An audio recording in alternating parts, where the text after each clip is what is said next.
الله أكبر الله أكبر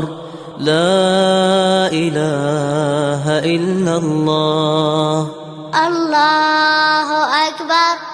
الله أكبر ولله. sunu mbokki jullit yi nekk ci réew mi ak ci bitim réew ñu ngi leen di nuyu di leen sant di yëkkati kàddu ci ndigalu Serigne Babacar Sy Mansour xalif général des Tidianes yàlla na fi yàgg te wér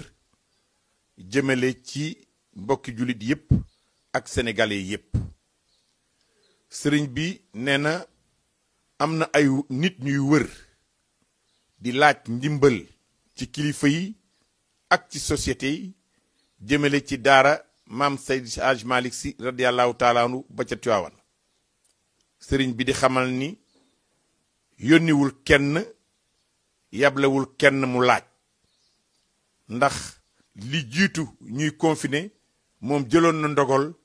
tëj daaray Tiwaawan ndax taalibe yi bañ a génn fàggu woon na lépp lu ca war a am jëm ci seen dund ci seen wér-gu-yaram ak ci seen nekkin kon sëriñ bi nee na yablewul yónneewul muy xamal jullit yi ni leen képp koo xam ni dangaa bëgg a def dangaa bëgg a indi ndimbal mën nga ko yemale ca daara ya nekk ca sa gox ndax daara yépp ñoo soxla ndimbal fi nu toll waaye nit ak yéeneem kenn mënu ko koo tere bu fekkee ni ndimbal am na yu ñu war a yóbbu Tiwaawan ñaar ñii rekk ñoo ko war a jot muy sëriñ Babacar Sy Abdou ma nekk ca daara ja ak sëriñ Moustapha Sy doomam yu dul ñaar ñii képp koo jox sa alal sànk nga ko ndax sëriñ bi laajtewul ñaanul ndimbal jëme ci daara ji bu demee ba yéene jëmale ko ci daara ji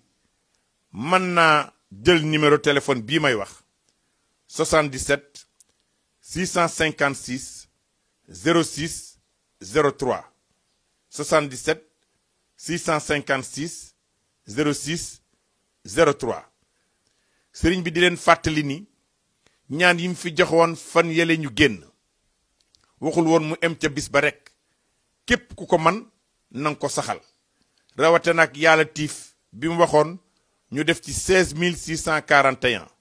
ku ko mënul mën ngaa def 129 par jour loolu la sëriñ bi wax sëriñ bi di fàttali nit ñi ci sarax yi nu waroon a génne te mu waxoon ko bërki démb nee na ku man sa kemtalaayu kàttan na nga génne ceeb xaalis suukar ndawal walla nga togg ñam jox néew doole yi amulub lim lu nit man nanga ko def sëriñ bi nee na mi ngi ñaanal ñépp jàmm di ñaan mbas mi tàbbi ci sunu réew yàlla génne ko fi te génne ko ci àddina bi yépp sëriñ Babacar Sy Mansour xalif général des Tidianes mi ngi sant ñépp di gërëm ñépp di ñaanal ñépp asalaamualeykum wa rahmatullahi taala wa barakaatu